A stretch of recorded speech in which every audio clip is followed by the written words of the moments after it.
And hello, Hearts of Oak. Thanks so much for joining us once again. And it is great to have someone who is often behind the camera and behind what's happening, and that is Johnny Wong. John, thanks so much for your time today. Oh, thanks for having me, Peter. Not at all. And people can follow you, WG Think on X on Twitter and voxpopulimedia.com on the website. Do you want to maybe just mention Vox Populi Media, and then we'll get on to your visit with Tommy and the whole debate on grooming gangs. But tell us about the media website itself. So you can also reach us on V Populi Media on all social media. So that's just missing the OX, basically, just to shorten it a little bit. So Vox Populi, everyone's probably familiar with the concept of Fox Pops, right? So that's actually Vox Populi is basically where it's derived from. It means the voice of the people. So not to be associated with Fox, the media outlet, they're just a voice. So but a voice for whom, I do not know, but we are the voice of the people. So the idea, the concept behind it is that we've noticed everything that's happening in the West. The similar stories like mass migration, globalism is affecting everyone. So we want to draw a cohesive narrative around all the things that are happening in the West.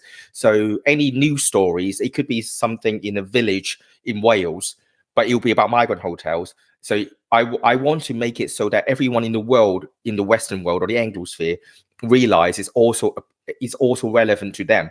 Because, for example, like the problem that we have with like Pakistani Muslim rape gangs, for example, this is something that would happen to America if you let in certain demographic in that has proclivity to form rape gangs. So we've had it since the 1970s. So the first articles that we've seen is like 1975 on Rotherham Advertiser. So what's happening in the UK can give a certain degree of prediction of what might happen somewhere else. So it's not irrelevant. And with this, obviously, with Elon Musk getting involved, we can know that something is happening. The Western world, despite being different countries, are sort of forming a Western alliance, so to speak. So we just want to join the dots, join the lines between all the dots that's happening of everything that's happening in the West. So that's the general idea. Okay, and we'll get into this huge light that's been shown by Musk on this issue for, it's only a week now. It seems like a lifetime, but it's only been a week. This week has been mental. Really. Man, we're recording this just a day before to kind of touch base on this issue, but also on the issue of he who cannot be named, and that's Tommy Robinson. And you went to visit him. I'm going later. I'm going next week to visit him.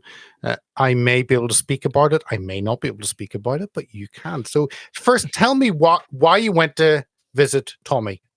Well, to be honest, originally I thought he's more a social visit. It wasn't like a journalistic visit.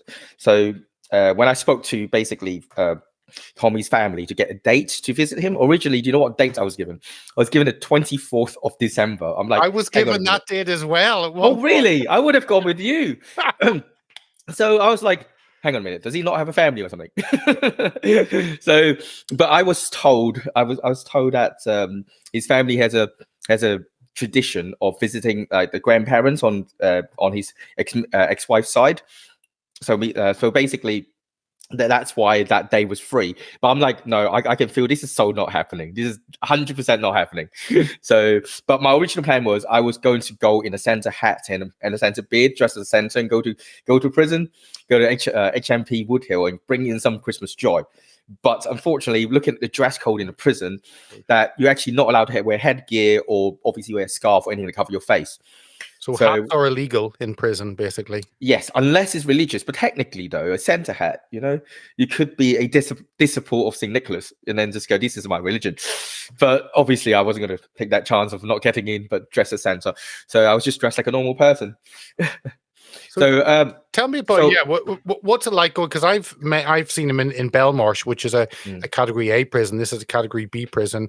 What was it like going through? I've seen the list of what you're not allowed to do, what you're not allowed to bring, and it seems there like some strange ones, like no watches. Yeah, I'm like, okay, what are you supposed to do? It's actually quite disorientating, like in the time wise, because I was there for well, I don't think I'm normally supposed to be that long, but they had an incident somewhere else in the prison, so they wouldn't let anyone else out because the only prisoner in the entire prison I saw was Tommy, so and some of the guards, so they wouldn't let anyone out during the time that the alarm on. So I was there for like nearly 3 hours. I went like 2 p.m. and I left at 5.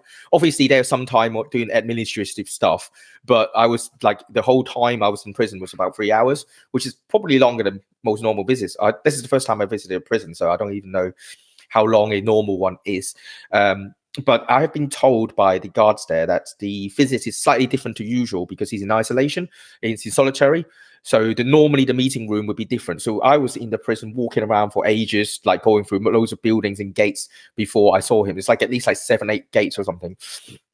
And actually, interestingly, I walked through, there's a bit actually called Pride Garden. There's a Pride Garden in HMP Woodhill. And they got massive, like, I don't know, like all like flower pot type things, but they're all different colors, like with the rainbow. I'm like, oh dear. Is that for all the gay Muslim prisoners? Because a third of the prison is Muslim, so I can't imagine gay pride in whatever Saudi rehab. Well, I mean, that's just a garden that you walk past between the buildings, so I don't even think prisoners are supposed to be in that area anyway. So it's just for the gay guards. Men. I think I found the statistics is 37% Muslim population in Woodhill. It's even more than a third, slightly more than a third, 37%. I know. Well, that's an interesting question on why 5% of the population, 37% of prison. But let's stick with the Tommy. Remind our viewers why Tommy is actually in jail and for how long he's in there, and then tell us about the conditions. Well, he has been convicted of, I think, was it 8 counts of 8 counts of contempt of court? Yeah. I can't remember the exact number. It's somewhere around the region of 8 to 10. I can't remember the exact number, even though technically I should because I was there at the courtroom. But I think it was 8 contempt of court charges, essentially for showing the Jamal documentary Silence. So I got a misconception of people saying that he's in there for lying is different, because what he's actually convicted of is contempt of court. So the content, the true value of whether or not the documentary, which people who watches it should make their own decision, is different to whether or not he's breached the injunction. That's 2 separate things. Both things can be true at the same time. The document, like, because the trial is not a rerun, it's not a retrial of the defamation case. So it's 2 separate cases that get convoluted by people. Obviously, is against Tommy's cause. So that's something that should be clarified. So he's been sentenced to 18 months, and he will serve, I think, 9 months, and he's going to be out around July. But before then, there is also an additional separate offense of the terrorism charge, which is going to happen in March, I think the 20th, I believe. So just to clarify, especially to the US viewers, the War Room Posse, that Tommy as a journalist is in jail for 9 months solitary confinement in a category B. You could A, B, C, D. Category B, he's a low level category D prisoner for showing a film. 9 months solitary confinement for showing a film. That's in effect what he's in for. Yes, I remember the main thing is basically it's the defiance of the court order that the judge wants to emphasize. That's why the punishment is so harsh. But he's not a violent criminal, so he shouldn't be on category B anyway. He should be, as he said, in category D, which is where most like civil offenses are. People who've done, I don't know, fraud and things they're not at risk of either leaving the country or causing people harm or fighting or anything like that. No, you say he's not violent. No, I've heard from a certain leader of a political party in the UK, that would be Nigel Farage, that Tommy has been convicted of violence against women. And you hear that and you think, whoa, of course he should be in jail. But then you find that doesn't seem to be true. Well, the thing is, though, even if he was convicted for it, then obviously, surely he's out and about at the time he's doing the Silence film. That means he's already served his sentence. And if it's true, I'm pretty sure the media will be printing all about it every day. It doesn't make any sense. That it's no reference of it. Can you find any court records of it? I cannot. I have looked, and I cannot find any. But we'll touch on the Nigel issue in a bit, Yeah. because that's an interesting clash and one there doesn't need to be. But Tommy, why is he in solitary confinement? Because that is damaging to a person, and he's not. Although they're trying to call him a terrorist under the legislation, but he's not in for that. Why is he in solitary confinement? Well, I could. It's basically due to like we said earlier, 37% of the population in a prison is Muslim. So he's there to protect, basically, protect his safety, essentially, so that he's not mingled, so he doesn't have like opportunity for random jihadists to attack him from prison. I mean, one of the greatest numbers of jihadis came from prison, because it's like you got nothing else to do. You just get radicalized, because like you find something to attach yourself to, like a prison gang or religion, and then that's your entire existence, because you got nothing else to do. You'll be like doing that all day. But tell that it must be, well, one, it must be damaging to someone, because you think, well, there's one thing punishing someone by locking them away, but then you think solitary confinement, that's another level of punishment in itself. Yeah, he's lost about 7 kilos, so he's like noticeably slimmer when I saw him. He's still in good spirit, but he has definitely taken its toll. I mean, I'll touch on this. His diet doesn't really help neither, because I looked at it. He showed me his receipt for his like prison shopping list, and it's basically loads and loads of tin tuna, a lot of chocolate, a lot of crisps. But the gym is keeping him fit, so he doesn't look unfit. He just looks like he's lost quite a bit of weight. I think he was 85 kilos before he went to prison. He's like 70 something now. And because initially he was just stuck in there, wasn't allowed out, now has gym access. So it is solitary confinement, but he is allowed to see visitors, and he is allowed to go to the gym for some time.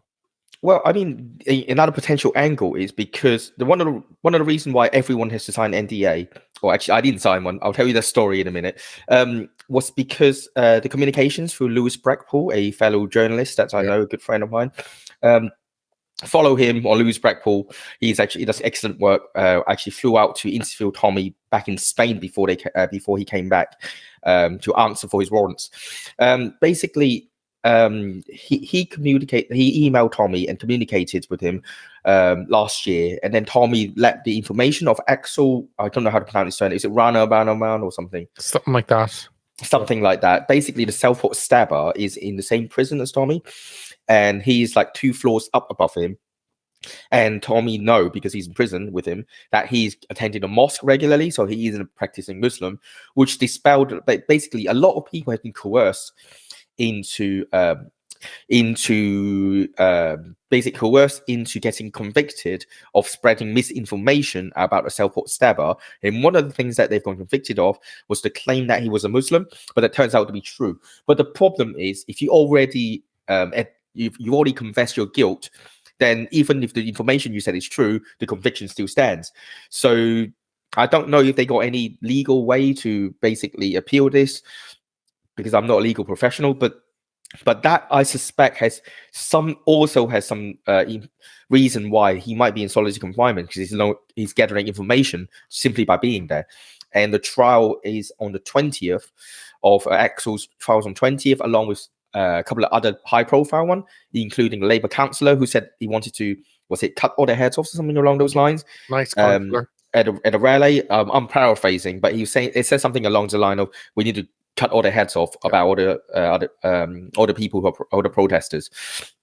So we got 3 high-profile cases, and we got Donald Trump's inauguration on the same date. So I think it's a lot of distraction and cover-up that they're trying to do subtly by putting everything on the same date. There's one more high-profile case, but I can't remember what that specific one was. It might be another Southport rioter, but I'm not sure. I have to check that first.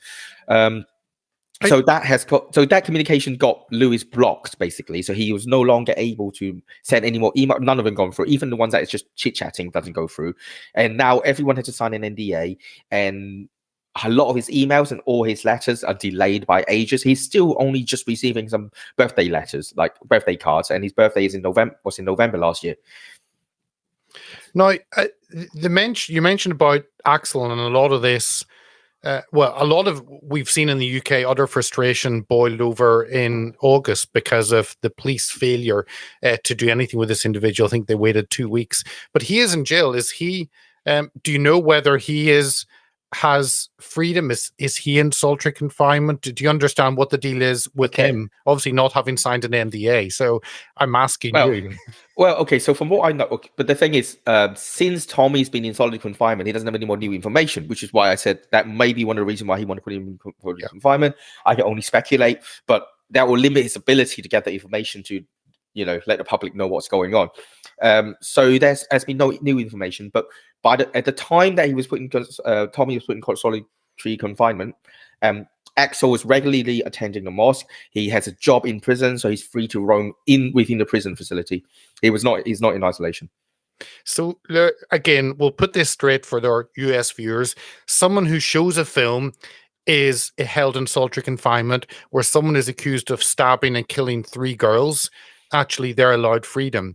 So the film seems to be a greater offense than actually stabbing and killing 3 girls. Don't forget, they also found ricin and what's its terrorist handbook in his residence as well. They found it where his apartment or where he was living. So in addition to that, I think they are treating this as a separate charge. So the stabbing is not considered terrorism. I mean, you already know, and then the terrorism side is they're putting it as a separate charge that doesn't come to much later. So I don't actually know what date that is happening, but that is a separate charge that they're going to give him after they dealt with the stabbing. So they want to separate the issue. But it's like, don't trust your lying eyes. It's like, the guy literally got terrorist stuff in him, and then he just commits atrocity like this. I mean, everyone can put 2 to 2 together, but they're not trying them as the same on the same trial. It's a separate charge on a different date. I'm sure it'll be mental illness or something. Couldn't at all be that he's following Islam, and found reasons within that for carrying out violent acts. Just another coincidence. It's just an international coincidence that just keeps happening. There are too many. I want to get on to Musk, shining light, Tommy, but you mentioned, because I know some people go and see Tommy as a social visit, as a friend, and you've known him probably for back in the UKIP days, maybe 2019. Maybe it goes back to then. Probably just before, I think. So another funny story is I think Tommy was banned from Facebook because Facebook accused him of his page of encouraging their supporters to behead Muslims, that was 2019, and that was clearly false because in an interview, the Nordic head of Facebook, Peter Munster, was in Denmark giving an interview, and they asked the interviewer asked him about, what post that made you ban him. And they were not able to provide any one of them. And then he backtracked and said, there wasn't any single post, and then deferred to, it was actions that he did off platform that made us make this decision. So obviously that interview has been scrubbed, but there is a transcript online. I posted about it the other day, and also fragments of the interview. There is obviously, because I don't speak Danish or any Nordic languages, but one of their YouTubers actually covered this, so their video is still up with fragments of the interview still there. So if anyone find it, I'm sure Tommy's team probably got a copy of the interview saved somewhere, but I have not been able to find it myself. But I've seen the fragments of it in an interview. So essentially, it would be interesting to see, because Zuckerberg just yesterday has announced that they're getting rid of all the censorship department, the fact-checking department. So I wonder if he will actually get his account back, his page back. Well, actually on that, my understanding, looking at this morning, is that will be a rule for the US, but not necessarily for the rest. So okay. I think we're still going to be shafted, but actually, well, they got rid of Nick Clegg. But the thing is, on 2019, right? Because I was going back in history. I already covered a lot of Tommy stuff from the street rallies, because I keep seeing him on TV, because I think he went on Piers Morgan in 2017, etc. I'm like, okay, why? Their narrative seems dubious and incomplete, the racism narrative. So I went on the streets to actually see like one of his rallies. I can't remember the exact year, but I remember one of the first rally that I went to. After the rally, I still haven't met him then, obviously. And afterwards, I went to the pub. It's probably the Spoons on the main, you know which one. So I went in there. I was wearing an England shirt, and then I walked up to the bar. Some random big lad on the other side go, "Oi, he's wearing an England shirt. He's one of us. I'm gonna buy him a pint." And I'm like, "Okay, hey mate, if this is racism, have more." So it's the warm working class atmosphere that's embraced me with open arms. I was like, like the media is lying about these people. They're just looking down on the working class. But anyway, back to the story. Is 2019 was when Tommy got banned, and I got, because I posted so much stuff about him previously in the years running up to it, that I was retroactively banned and then consecutively banned for about a year. So that was a whole year that I'm not on Facebook, and whenever I come back on Facebook, it'll be like a post violate community guidelines, and then 2 weeks, post violate community guidelines, 2 weeks, and then it's a month, and it's 3 months, and then another 3 months, and then I'm like, oh my god, the whole year's gone. So it retroactively banned me for stuff that wasn't against the terms of service when I posted them, and then afterwards it was, because there was one profile picture that I took with my former boss Carl and with Tommy when we interviewed him. So I had to like black out his face, and then the only thing, like, in the eyes, I got censored on it, and then only thing you see is teeth, like these like smiling teeth. So I had to black him out on my profile picture. But yeah, so I think I don't know. I think we're at an inflection point. I think because of I think maybe I think Zuckerberg does actually genuinely have some regrets. And he also sees the success of X. So if we get two media outlets to promote free speech and flip from the censorship, I mean, that will do great. I mean, they pretty much the two biggest platform. I mean, X has a slightly younger audience, and Facebook has a slightly more boomer audience. But then Instagram linked with that as well. So that's, well, yes, actually, Instagram. Then you get all the ladies and the young women, essentially. So, and then the only one that's pushing against us will be probably like TikTok. Yeah. Well, yeah. That's his Chinese creation. So I don't. Yeah. So it depends what Donald Trump does with TikTok, because what he needs to demand is actually that any platform that wants to operate within the US must adhere to the Second Amendment. Yeah. The First Amendment. Sorry. Must adhere to the First Amendment. I would go to sticking with the Second Amendment. Oh yeah, that would be funny. Sorry, I misspoke. Freudian slip. But no, because the problem we have is a lot of people, especially libertarians, fall into this trap. They go, they're a private company, let them do whatever. No, then you got a problem, because what the problem is you are letting them impose their restrictions while in your country, and you are not imposing. So you're always fighting a losing battle. Yeah. So the only way you can fix this is you have to impose. There are some things that you go, okay, you're free to whether you want to operate or not in our country, but if you do, then you must adhere by our rules. That should be the line, rather than you have your own standard, whatever it is, because then you are just imposing Chinese rules into the UK, into the US, into the UK, and into Europe, and into the Western, into the Western world. So that should not be allowed to happen. This is a set of standards you have to adhere by. If you want to operate a company or business within the US, then you must adhere by US law. Yeah. Well, let's step back to the beginning of this month, this year, the first. Okay. I remember looking at my phone and seeing Free Tommy Robinson pinned by Elon Musk and staring at my phone thinking, maybe I'm still asleep. Is this real? I don't know if it's real. Maybe it's been hacked. Tell me your thoughts whenever you see a post like that, not only just posted, but pinned for 2 days. Well, I think the thing is, like, Elon Musk has actually told us that his grandmother is actually English, and working class English back in the days, and so I think one thing that difference from us and Americans is like they don't have this class system, this class prejudice that we have in the UK. So in American, they like they look like, how do I describe it?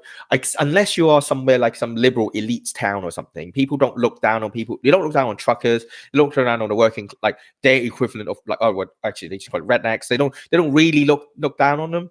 Yeah. But in the UK we do, and And over the years, like I think they can see the problem that we can't, because it's kind of like a fish can't tell you it's in water kind of thing. So they still got, even though they're very close to us, they got a slightly different culture. So they look and go, what's going on here? Why are they silence this guy? What has he been saying? What he's been saying is clearly true. Then why does it matter? So that has, the sense of justice for the Americans, which we really appreciate. So please don't let this story die, because I know what the news cycle is like. We got the inauguration coming up. I think the Labour Party will want to basically drag it long enough that people forget, and then when they go back to doing whatever they were doing. So we can't let this go. It doesn't matter how many months it takes. We can't let this go. Okay. So we're very thankful for Musk jumping in on that. But I think actually, because before this, another funny thing is, before this, Elon Musk was talking about H-1B visas. So that is actually, it's not directly related, but it's sort of related. So I think this may have changed his mind on H-1B as well, because a lot of Americans actually see immigration as an economic problem. And what Europe has demonstrated is that it's beyond, like, this. The economic dimension is only a very narrow slice of what immigration is about. The cultural impact, integration, the baggage of any immigration group that brings over actually causes quite a lot of problems as well. We can see that in Canada. We see it in UK. For example, every weekend we have like an ethnic protest in London every single week. It does, like, even if they, like, I'm not saying like any of them are bad people or whatever. It could be even groups that you like. It'd be like a Hindu group could be protesting about some Hindu problems. The Sikh group could be protesting about Sikh problems. And then you got Iranians protesting about like against the regime in Iran. It's like we are bringing in ethnic baggage from every country that we mass import people. If you just let a few people in, they have no choice but to integrate. But when you have a certain critical mass of numbers, they will congregate with each other, and then you literally just have like loads of little. I'm actually calling multiculturalism multi-colonialism. Yeah. So you're actually having multiple colonies within your own country. I mean, and that is even the more charitable interpretation. It's basically because we got actually hostile groups in our country, like all the Palestinian ones. Like you got actual people that actually hate the country, who's in the country, that want to dominate and preying on your weakness. Then it's actually balkanization. It's even worse than just colonization. It's actually balkanization, and you're dividing your own country. So that's something I want to stress. Yeah, and I've learned a lot about the H-1B issue. I didn't understand at all what the fight was over, and watching Steve Bannon talking about it, who's taking the opposite line and pointing out that this actually is not just for skilled workers any longer, but actually it's become a scheme and mechanism to let everyone in. And again, 80% I think who come in on H-1B visa are Indian and Chinese. So why can Americans not get these jobs? The problem also is actually because all the H-1B visas are public information. We can see what you're doing.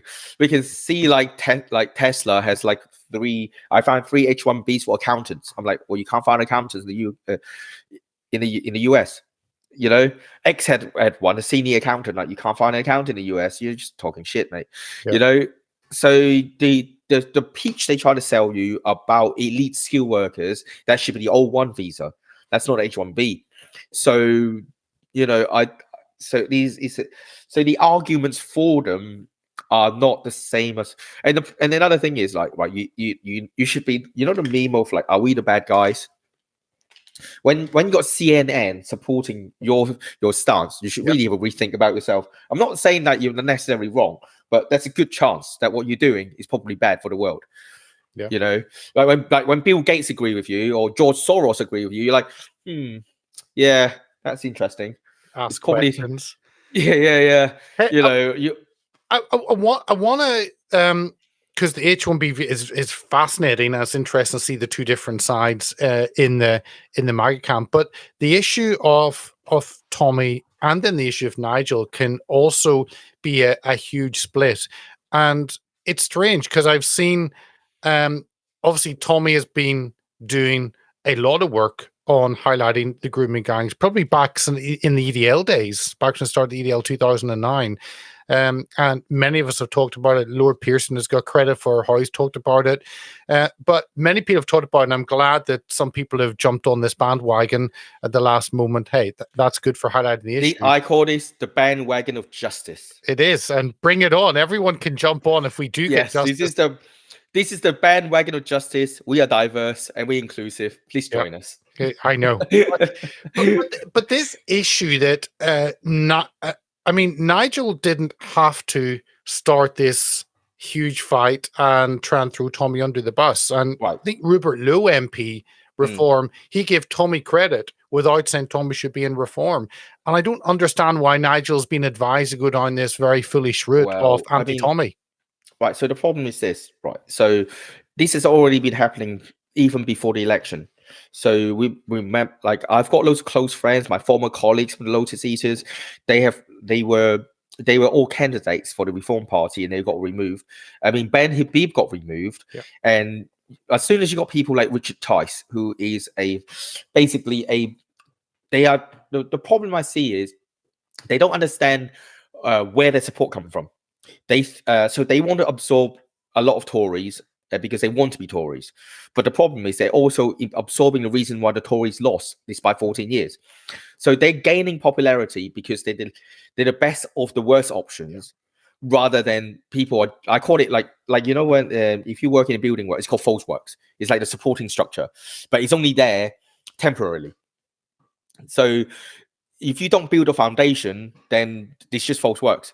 So basically what's happened is they want the moment they said the word professionalism, I knew that's just going to be dead, because how do I describe it? But basically what they want to do is they want to copy the Tory model because they think that's what's made them successful, but they're absorbing so much Tories that they're also copying why the Tories failed.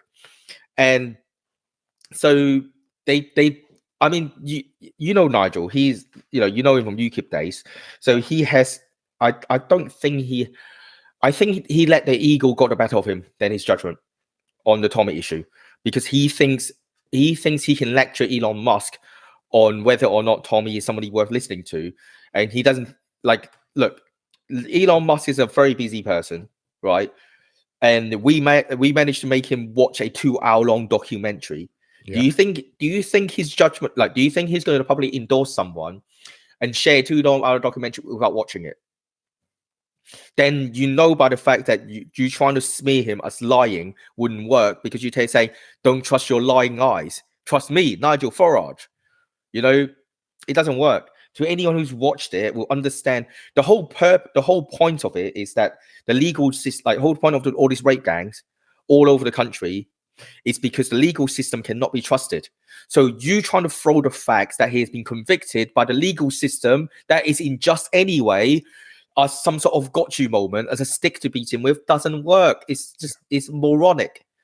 You know, you just been reading about how the police ignore 11-year-old girl in a derelict house with a bunch of Pakistani Muslims raping her, and then the police are trying to hide it and ignoring it. And then you see loads of videos of police policing people who are speaking on social media, and then you're trying to say, oh, but he's got conviction though. Nobody cares. That's the whole point. The point is the conviction is what makes him stronger. Makes his case stronger, because he's been censored. So what he thinks is a gotcha moment is actually just him capitulating to the media whenever they try to attack Tommy Robinson. The problem is Elon Musk, you know, he's a man who capitulates to nobody on this world. He's got fuck you money. He doesn't care. You know, he doesn't care who you are. George Soros, bring it on, right? So when you are capitulating, he can see weakness. All he can see is weakness. So, and then you triple downing on it, you dig in your own grave. That is stupid. To anyone who's outside, it's just like, but I think the problem is once he's got his ego, he's dug into it, he's too stubborn to admit he could be wrong. So he has to double down, triple down until he dies. He will never admit he's wrong. That's the problem. No, but you know, it's like when you go elsewhere into Europe or the US, people see Tommy not through the Daily Mail or not Yeah. through the Telegraph, but they see him just the videos that come out. Where here you've got that lens through the media, and for Nigel to repeat the lies that have been said in our media shows that's how he sees the world, and that is very concerning. He is still operating under the old legacy media paradigm. So the problem is this, right? So you look at every Western country in the world, they're all at an inflection point. We got Donald Trump coming back. You got AfD in Germany. You know, you got the Polish literally saying, well, you know what, just shoot them if they come to the border illegally. You know, we've reached a point where the way to win, the path to victory is not capitulation to the media, but to be an apologetic populist. Populism demands authenticity. His capitulation means he's inauthentic, and that means that's how he loses the heart of the people. Even the people who support Farage is saying, "Oh, but he's just being tactical." They don't support you. They know you're fake. That's your problem. Inauthenticity. You need to be authentic if you want to be populist. Yeah. So one of the reasons that people love Donald Trump is even if he's talking crap, that is his character. It's a genuine show of character. So even when he's brazenly lying, it's still authentic. It's kind of an oxymoron, but he isn't. All right, because that's what you expect of him. The moment you take you told the media line, you are actually signaling to everyone that you are not on their side. So there's a fundamental problem that he's opened up to that he needs to fix. Because he's like, oh, I'm just going to fly out there inauguration, talk to Elon Musk and explain to him why Tommy Robinson should be. No, that boat has sailed. If you keep digging in, you're going to lose more support. It's true. And when Elon Musk's dad is saying that Tommy Robinson could be Prime Minister of the UK, you think, holy shit. I mean, Nigel, get on with this a little bit. Well, I'll take that one with a pinch of salt, but I'm just. I don't know what the odds are. Look, I'm just gonna say, Elon Musk is too smart of a man. No man becomes the richest man on the planet by chance. Okay, you're not going to be able to pull the wool over his eyes, just by saying things and telling him what he saw is wrong. It doesn't work. You have to show him evidence. You can't just make an accusation. You have to show him why this is what happened. You have to show him some counter evidence. Otherwise, what we are seeing, you can't just, you trust me, bro, he's bad. I'm like, no, that's not going to work. No, and it's not a good look saying you're going to go over and explain to Elon why he's wrong. That's no, that's just sound condescending. No. Because okay, so a lot of people already said this. For example, Rupert Lowe. What all he needs to do, actually, Douglas Murray said it really, really well. Is Tommy Robinson is a product of the systemic oppression of the of the injustice system. He's a product of it. Yeah. So he's rough around the edges. We can appreciate what he has done. You can say due to his nature, he's not right for the party, but we appreciate what he's done, and we are and at every opportunity, right? He's got the funding to have researchers. Every single media outlet will have loads of skeletons of where they have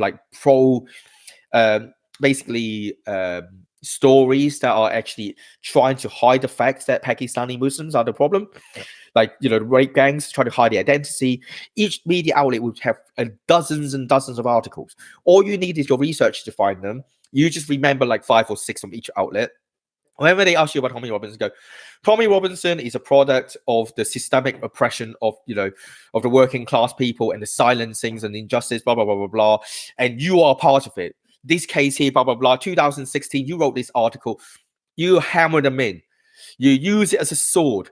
You can use you are turning the biggest opportunity of you being a champion of the people, champion of the working class, and champion of justice, and you're battling that because you got some class prejudice. Yeah, no, absolute moron. Hey, want to just finish off on the issue itself, because a lot has been said. My understanding is there have been many, many, many inquiries But actually, the national inquiry was never on grooming gangs. It was on general sexual exploitation. So, yeah, the call, and today, as we film this, so it'll be yesterday as this goes out, that the Tories are calling for a national inquiry and having a debate. What are your thoughts are on the kind of clamour around this? Well, I mean, the Tories you look. The Tories had 14 years. Okay, That's true. they've done bugger all, and we remember we together wrote the petition. Yep. To call for the release of the full grooming gang report back in 2020, and what happened was they convoluted the data by using generic pedophilia as opposed to group based, and obviously due to the demographics, and then the headline came out is that white men are the most at grooming, but that's a headline that everybody got, and some even misconstrued that into grooming gangs as well. But that's actually a misdirection. They just say grooming, but not grooming gangs. So group based, it's still Pakistani Muslim, but because the data, they don't have a uniform metric to collect the data, so that whilst they all have data from each constituency, each police jurisdiction, they can't put the data together because the format is slightly different. So what I want to demand is a full release of the raw data. We'll work it out ourselves. You don't need to do any work. They'll be like, oh, but it's going to cost loads of money. No, release the raw data. Just a massive data file, a text data file with all the numbers. That's all we care about. I don't want a narrative. I want the truth. So, and another interesting, which is why I don't really trust the Tories, even though they're doing it, because they had 14 years. Remember Sajid Javid, who said no stone unturned, and then what happened? Oh, he disappeared. Oh, what happened to him? What happened to that? So I don't trust the Tories to do anything anyway. But one of the reasons they don't want a national inquiries is because I've been told that national inquiries has more power to actually implement changes rather than a local council. But it makes sense to me. Interestingly, Jess Phillips, she denied. She's the victim, Johnny. She is the victim, not the hundreds of thousands of girls. Oh, you remember, right? Basically, she in 2015 she won her seat with like over 6,500 majority, and in the election last year in July, she only got like 600 odd majority left. It's because the increasing Muslim population eventually will take over. The next candidate is the Gaza people. It's the Palestinian first. It's not British first.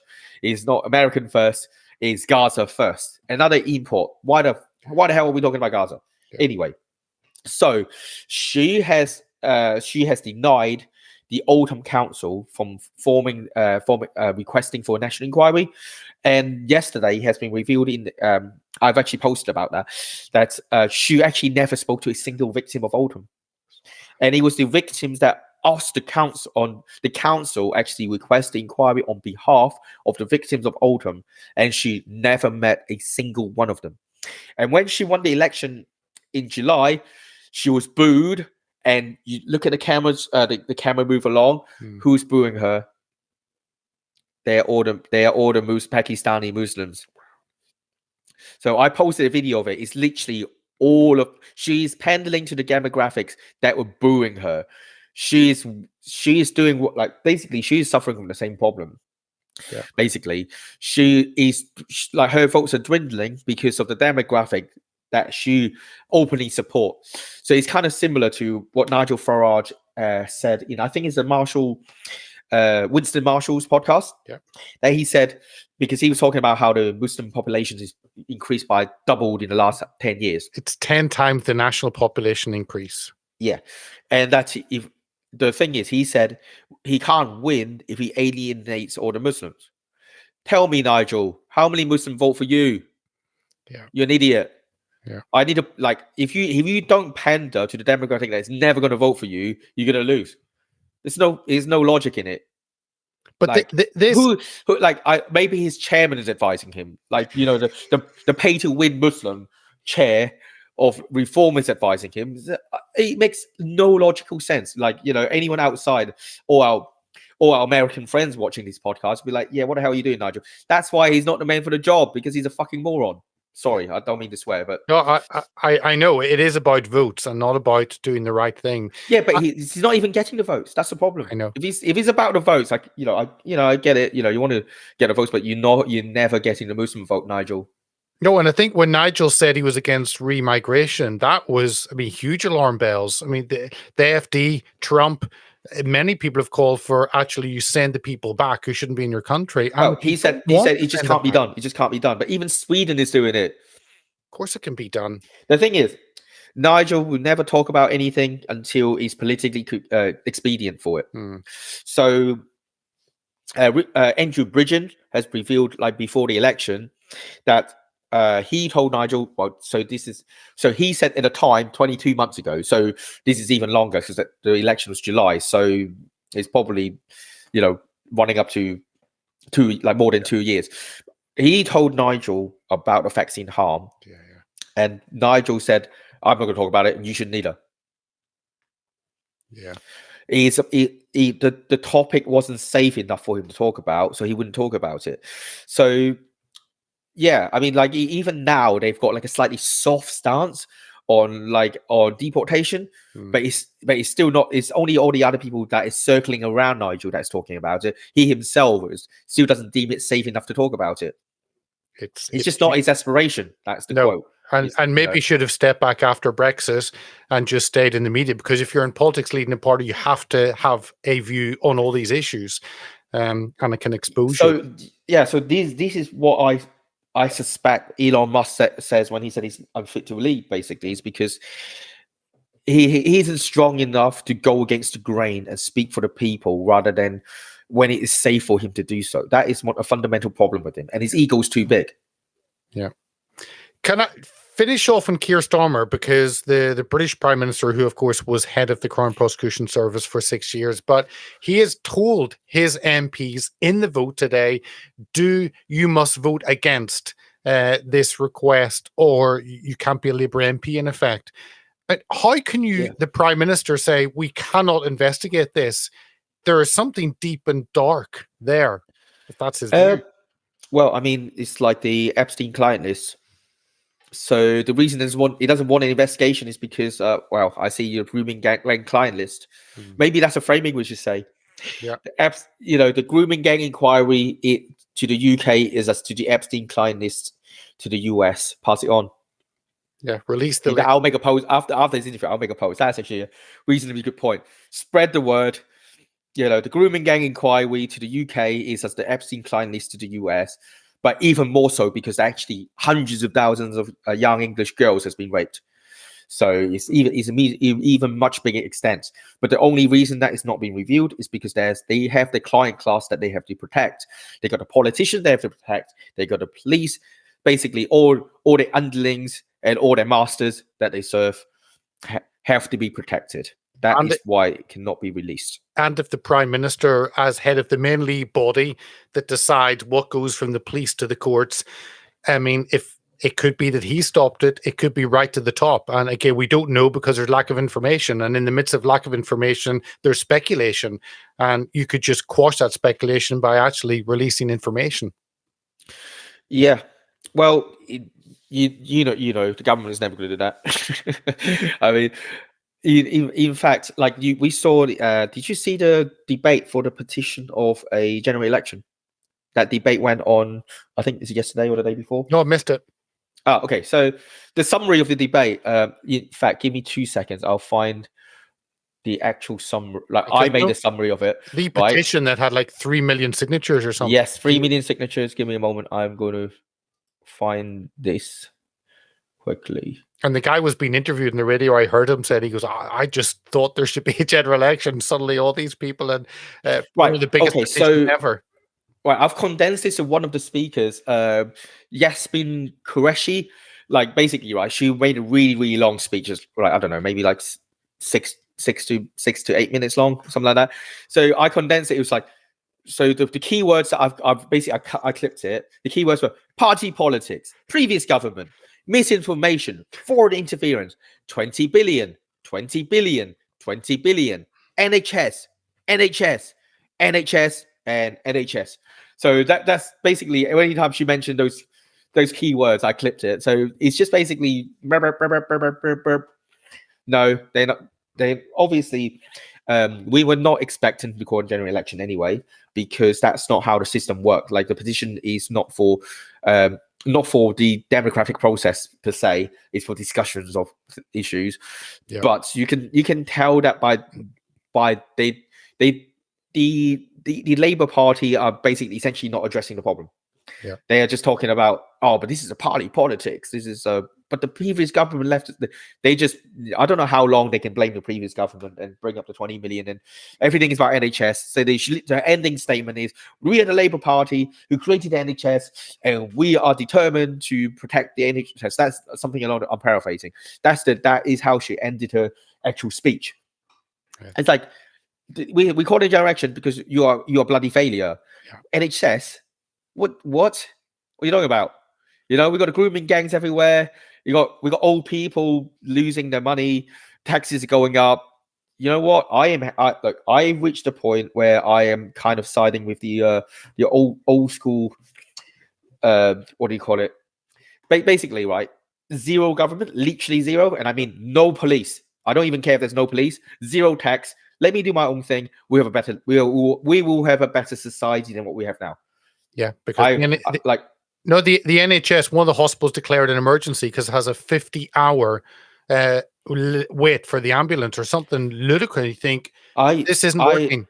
I'm like, I will join that with my neighbors because I'm lucky. I'm in a lot of ex-military areas, so that's probably quite a lot safer. So I'll be like, we'll form our own units to protect the neighborhood, and we'll paying for private doctor if we don't have to pay any tax is actually reasonable. If I don't have to pay a single penny of tax, right? No NHS, no NI, nothing.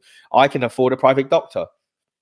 I have private dental, but it's because everything is so damn expensive. We're paying like 40% tax rate, and Americans, remember, you guys went to war for was it 3%? Was it 2 or 3%? Yeah. All right, we're on 40. All right, we're on 40. Okay, and all we got to show for it, and all we got to show for it are rape gangs on our streets. I know. We're paying for rape. That's what we're paying for. We're paying for the civil servants to cover up rape of children. That's what we're paying for. I want to pay them zero. Gut the whole thing. Zero police, zero problems. 100%. Johnny, thanks so much for your time. It is great that you got to spend time with Tommy, and I didn't even tell you how I managed to get it with no NDA. Completely forgot about that. You've ways and means, I'm sure, Johnny. You've ways and means. I just wrote it in, nobody asked. But yeah. No, but anyway, it's a huge topic. Not only Tommy being in jail, but thank God for Elon Musk actually shining light not only on Tommy's incarceration, but the grooming gang scandal. And this is going to run and run. But Johnny, thank you so much for your time today and sharing all of those. All right, Peter. Thanks for having me.